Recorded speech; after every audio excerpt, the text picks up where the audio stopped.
Buenas tardes, mi nombre es Axel Yamilet. Voy a presentar tres temas: herpes simple, varicela zoster y verrugas vulgares. Ok, iniciando con el primer tema, va a ser, es una infección causada por el virus de herpes simple. Constituye una de las enfermedades infecciosas más frecuentes en el mundo y el hombre va a ser el único reservorio conocido. El contagio va a ser a través de la saliva o de las secreciones, que suele requerir de un contacto interpersonal próximo. Tras la infección primaria o la primoinfección, el virus permanece en estado latente en los ganglios sensitivos de nervios como el trigémino, el sacro o el vago. A lo largo de la vida pueden producirse reactivantes o recurrencias, que son solo manifestaciones clínicas de una nueva fase de replicación vírica y la progresión del virus por las fibras neurales hasta alcanzar la piel. Entonces, de este virus se van a reconocer dos antígenos: el tipo 1, que se va a asociar a infecciones orofaciales y algunas genitales, y el tipo 2, que es casi siempre genital. Aunque cada uno de estos virus puede ser inoculado tras el contacto directo en cualquier parte del cuerpo y desarrollarse en un punto de primera infección. Las recurrencias aparecen en las zonas de piel esperada del tipo de virus inoculado. Entonces, va a ser una infección producida por el virus de herpes simple. Va a haber dos tipos: uno y dos. Afecta a piel y mucosas orales y genitales. Eh, la palabra herpes proviene del griego herpein, que significa serpentear. Entonces, en forma general, el herpes simple va a caracterizarse por grupos de vesículas que se asientan en una base eritematosa, desaparecen sin dejar inmunidad y pueden ser recidivantes. En cuanto a la epidemiología, el virus de herpes simple, uno, va a ser endémico en todo el mundo. La OMS en el 2012 reportó 3.709 millones de los 0 a los 49 años. Un tipo 1 también causa herpes genital y se reportaron 140 millones de 15 a 49 años. En México, todo caso debe de ser notificado ante el sector salud. En el 2013 al 2017 se reportaron 20.524 casos. Existe el herpes neonatal, que aparece de 10 de cada 100.000 nacimientos en el mundo. La recurrencia suele aumentar cuando el contagio es en los últimos meses del embarazo. Y la infección del virus herpes simple 2 aumenta el riesgo al triple el riesgo de contraer una infección por VIH.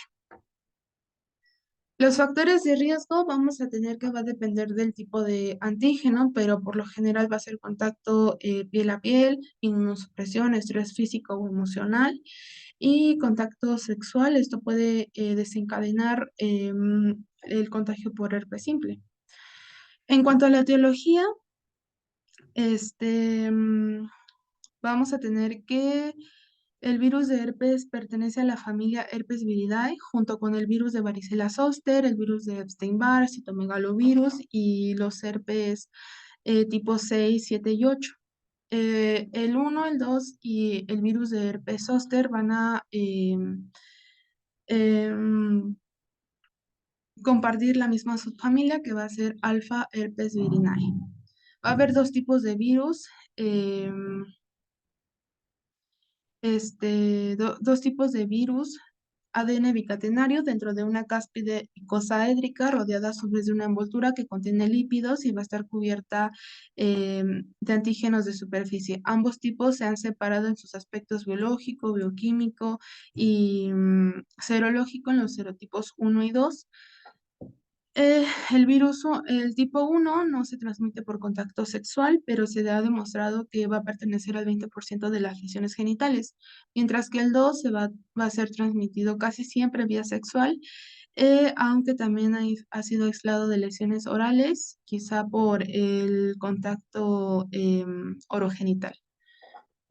Entonces, en cuanto a la fisiopatología, vamos a tener que el ciclo de vida del virus del herpes se va a manifestar por infección, latencia y una transformación celular. Primero se va a introducir a una persona susceptible por contacto directo sexual con el herpes genital, que va seguido por una fase sintomática de invasión y replicación de la célula huésped, después de lo cual va a sobrevivir a la muerte y a la lisis celulares. Se representa transcripción temprana por medio del ácido ribonucleico, dependiendo del tipo de ADN que va a tener el huésped. Luego el virus se disemina, al parecer por vía extracelular e intracelular. Este proceso se va a completar entre 5 a 6 horas. A partir de la inoculación epitelial se va a extender por los nervios sensitivos hacia ganglios neuronales, donde permanece en forma latente tras la infección. No se va a conocer con exactitud el mecanismo de reactivación. Se van a proponer o se han propuesto diferentes desencadenantes, manifestaciones por oportunismo. Casi siempre pueden ser cuadros febriles, estrés físico y emocional, el contacto sexual, la menstruación, traumatismos, calor, lupus sistémico, entre otros. Entonces, el periodo de incubación en el primer ataque va entre los 2 a los 3 días hasta los 20 días. La respuesta del huésped a la infección va a ser compleja, va a tener una interacción humoral, celular innata. Al parecer, los anticuerpos tienen poca influencia en la prevención de la reactivación, ya que no van a dejar inmunidad al desaparecer y entonces van a ser lo más altos en sujetos con recidivas frecuentes. En cuanto al cuadro clínico, se va a presentar entre 50 a 70% síntomas premonitorios de 24 horas del episodio. Este, al episodio, parestesia, sensación de ardor. Se va a clasificar en 3 formas: estomatitis genital y otras que van a incluir proctitis herpética y herpes perianal, queratoconjuntivitis, herpes perianales y diseminado, panadizo y eczema herpéticos. Entonces, pues aquí tenemos al herpes labial, herpes facial y herpes palpebral. Después de las características anteriores, los accesos se caracterizan por una o varias vesículas agrupadas y se van a manifestar con una base eritematosa que a veces se puede transformar en pústulas. Se van a observar ulceraciones y costras meliséricas acompañadas de ardor o prurito leve y van a desaparecer entre 1 a 2 semanas. El herpes labial se va a localizar con mayor frecuencia entre el límite de la piel y las mucosas, por lo que va a ser más predominante en labios o cerca de la boca. Y este puede acompañarse por eritema polimorfo 7 días o después de la reactivación. También, pues, como lo mencionamos, puede presentarse herpes genital que va a afectar a glande, a vulva. Al inicio, pues vamos a tener dolor localizado, sensibilidad, ardor, hormigueo. Y bueno, ya sea por la fricción, puede haber ruptura vesicular-pullosa. Herpes perianal y rectal, vamos a presentar tenesmo y exudados rectales, se complica con retención urinaria. El panadis herpético es frecuente en niños, va a afectar dedos y manos por autoinoculación frecuentemente y casi siempre se va a dar después de una infección oral. En adultos, el serotipo 2 va a ser un contacto digitogenital, va a tener afectación pues casi siempre en todo el cuerpo, afectando mejillas, piernas, muslos, párpados y nalgas. Los estudios complementarios, pues el diagnóstico del herpes simple va a ser totalmente clínico, pero se pueden utilizar estudios complementarios para pues confirmar.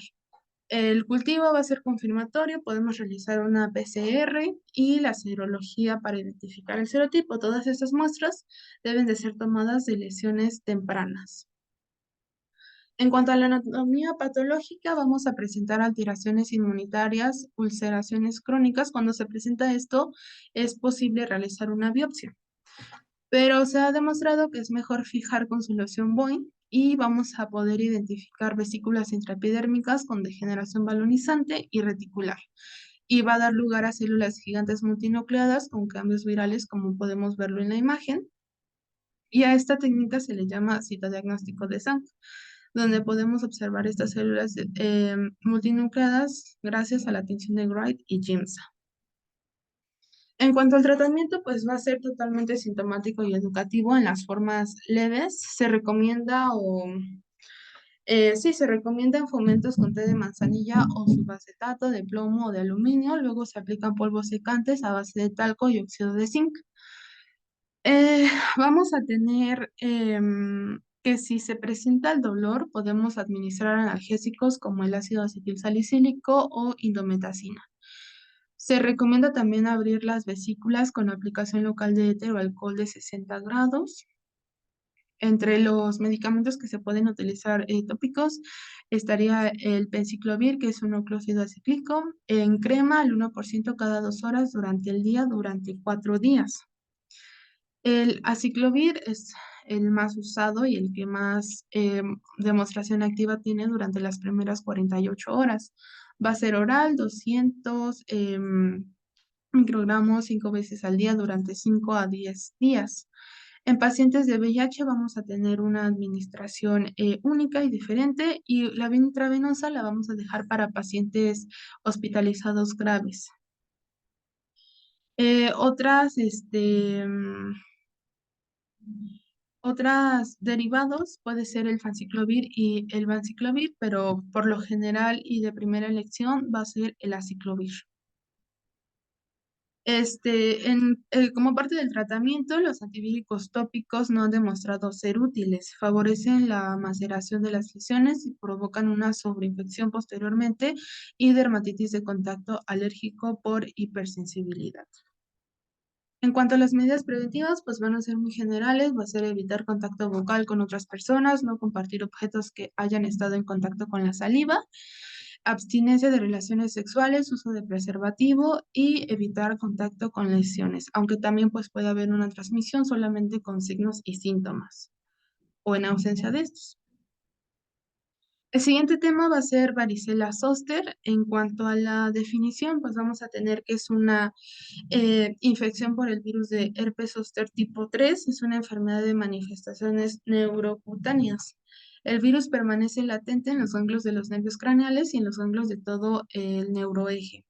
Va a afectar nervios periféricos y la piel de los dermatomas correspondientes. Suele ser intercostal, facial, lumbosacro o puede presentarse en las extremidades.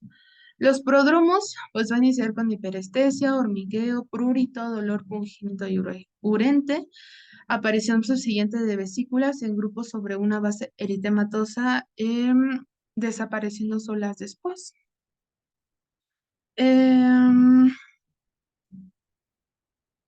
En cuanto a la epidemiología, pues va a ser más frecuente en personas mayores a 50 años, sobre todo en mujeres, mayor riesgo de personas inmunocomprometidas y se ha estimado que el 13% de los casos de herpes zóster van a tener diabetes mellitus tipo 2.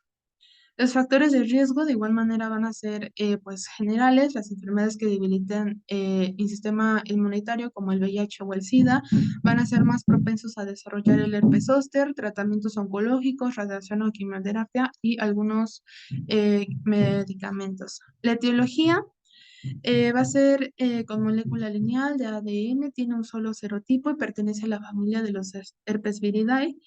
Va a causar varicela como una infección primaria. Esta va a ser la enfermedad generalizada y el herpes zóster va a ser localizado, quienes tienen aún anticuerpos circulantes. Esta pues se va a considerar como una infección secundaria o una reactivación de una infección que permanece latente. No va a haber cambios genómicos en ganglios espinales.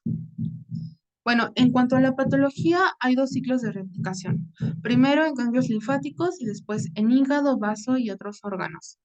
En consecuencia va a tener viremia, por lo que va a ser muy contagiosa. Las células epiteliales van a sufrir degeneración balonizante y generan cuerpos de inclusión intranucleares o células multinucleadas, pues muy parecidas al el herpes simple y acumulan edema intraepidérmico que da lugar a vesículas y por infiltración vamos a tener leucocitos, va a haber infiltración de leucocitos a pústulas. En presencia de alteraciones inmunitarias puede afectar órganos internos como pulmones, hígado y cerebro. Entonces, conforme al esquema, vamos a tener una infección inicial o una replicación en células mucoepiteliales.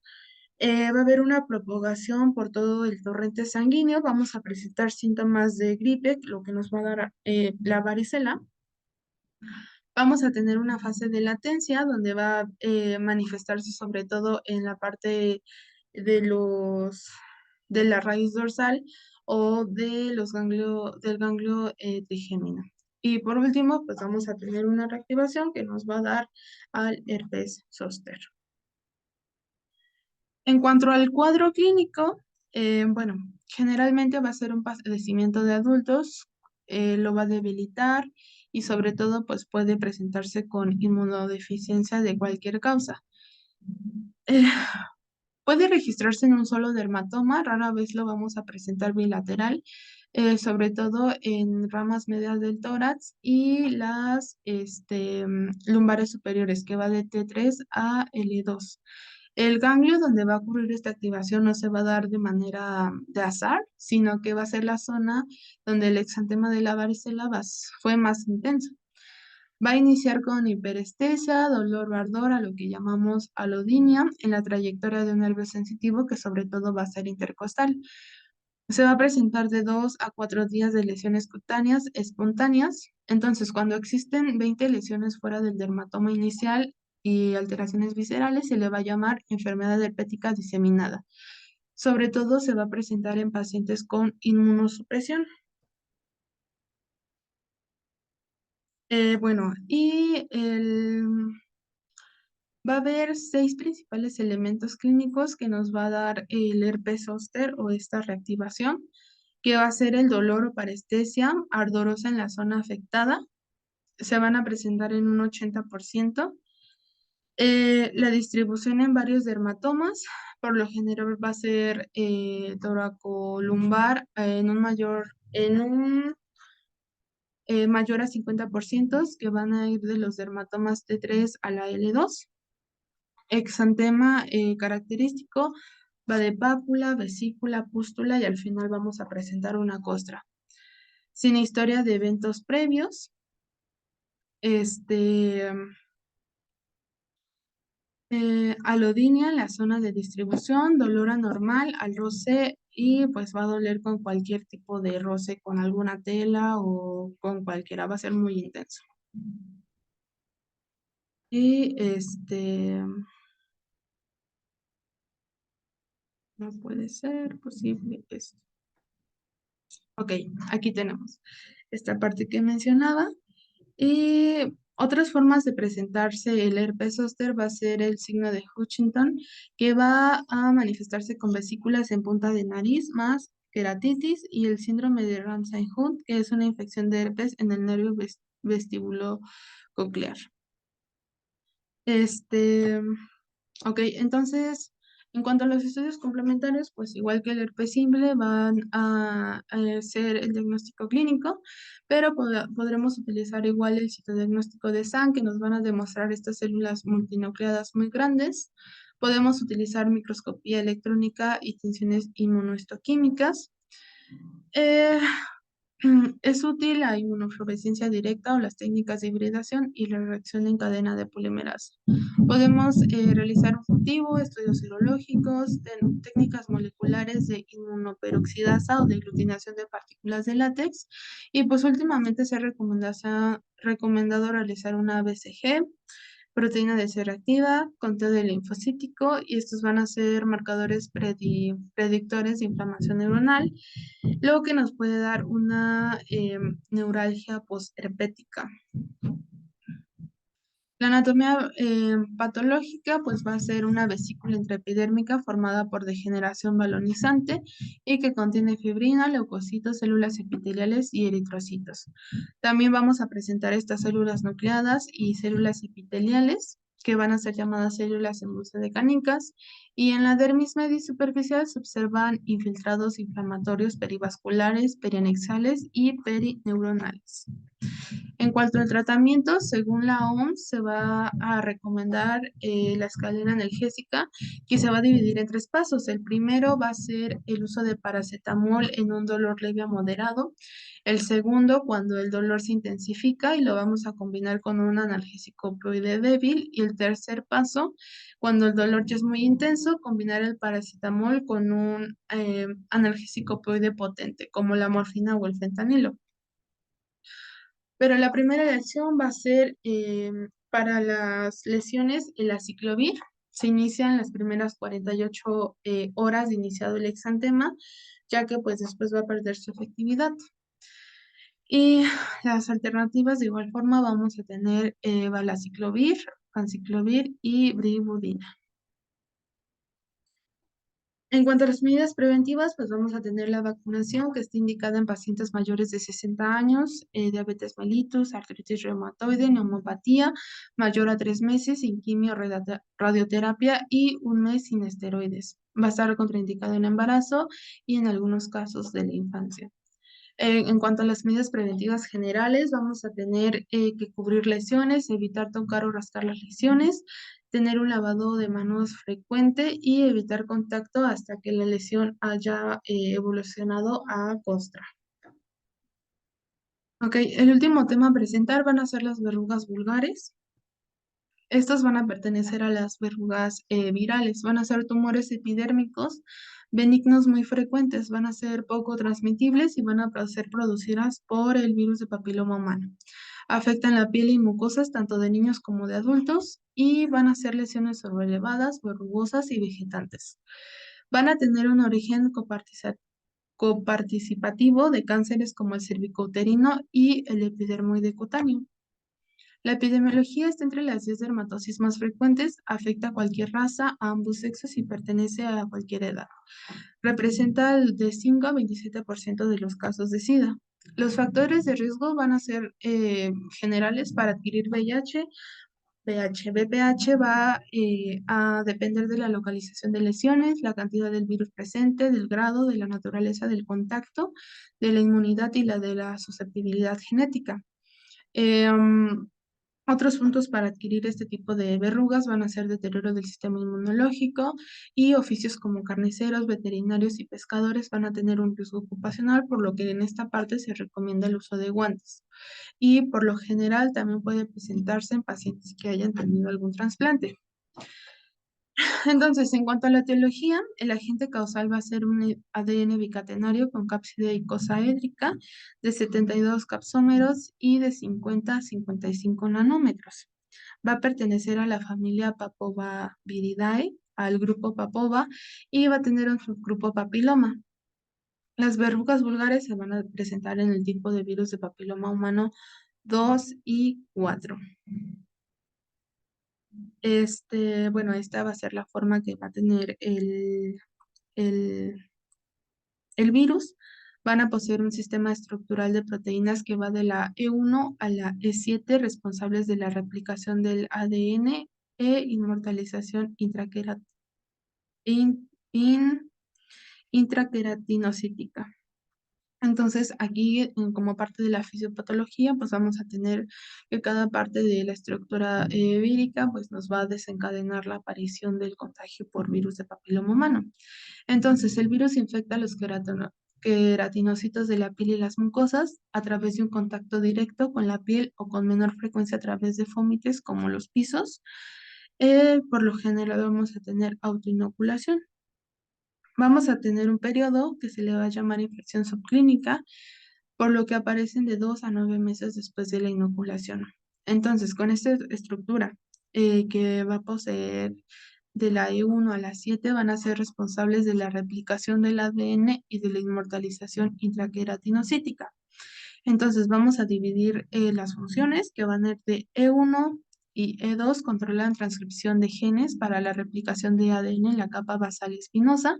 E4 va a provocar disrupción de queratina que se traduce a coilocitosis.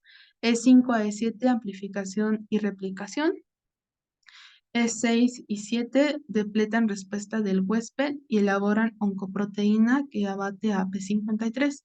Y por último, parte de esta estructura van a ser las proteínas tardías, L1 y una menor que es L2.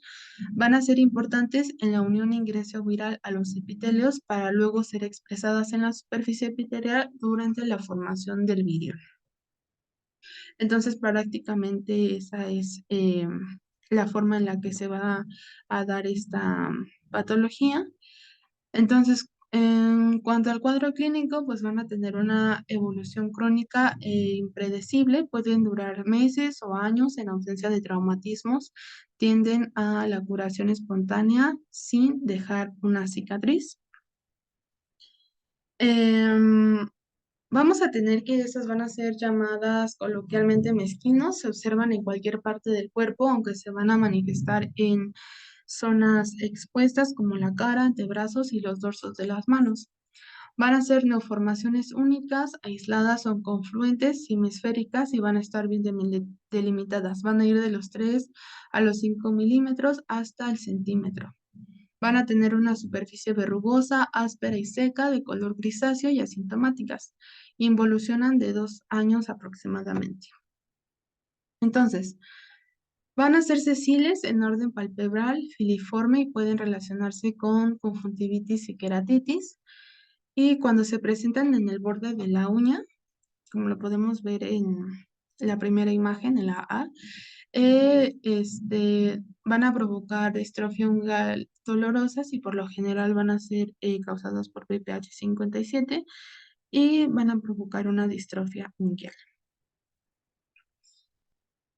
Entonces, en estos casos donde va a haber verrugas vulgares abundantes, van a ser por lo general personas con inmunosupresión o con alteraciones inmunitarias. Los estudios complementarios, pues, ya que es de origen del virus del papiloma humano, pues podemos realizar un Papa Nicolau, en caso de la mujer, aplicación de ácido acético en la colposcopía, pues las puede evidenciar de mejor manera, realizar una PCR y microscopía electrónica nos va a ayudar a complementar la confirmación del diagnóstico. En cuanto a la dermatoscopía, pues podemos observar esta imagen en la que podemos prácticamente pues sería la de la primera imagen, donde podemos ver que tienen un borde palpebral y filiforme. Entonces, de esta forma es como la vemos en la dermatoscopía. En cuanto a la anatomía patológica, vamos a tener una aparición de acantosis epidérmica con papilomatosis, hiperqueratinosis y paraqueratosis. Es por eso que se realiza una dermatoscopía para poder delimitar y definir bien el tipo de verruga que vamos a presentar. Los procesos interpapilares que aparecen elongados tienden a orientarse hacia el centro de la lesión y vamos a visualizar los queratinocitos agrandados con un núcleo pignótico y excéntrico rodeado de un halo claro y a esto es a lo que llamamos los coilocitos. En cuanto al tratamiento, pues van a ser múltiples, por lo general van a ser estéticos, van a incluir la utilización de queratolíticos o vesicantes, la crioterapia, la electrocoagulación o la láser-terapia. También pueden utilizarse 5-fluorouracilo tópico o blomicina intralesional. Entonces, según la guía de práctica clínica, para la infección de BPH y la verruga vulgar, vamos a tener 3 líneas. La primera, con ácido salicílico y quiroterapia, la segunda línea con cantaridina y la tercera línea con bleomicina, lenoxano, inmunoterapia intralesional, láser de luz pulsada. Y pues por último tenemos las medidas preventivas que van a ser igualmente generales, lavado de manos, higiene e hidratación adecuada, mantener íntegra la piel, evitando lesiones, heridas y roces, no morderse las uñas ni arrancarse los padrastros, no estar descalzo porque pues al suelo puede ser un fómite y no compartir objetos de higiene personal, evitar manipular la verruga, rascarla, morderla, porque podría provocar una extensión. Podemos cubrirlas con vendajes y bueno, la vacuna del virus de papiloma humano. Y esto sería todo de mi parte. Gracias.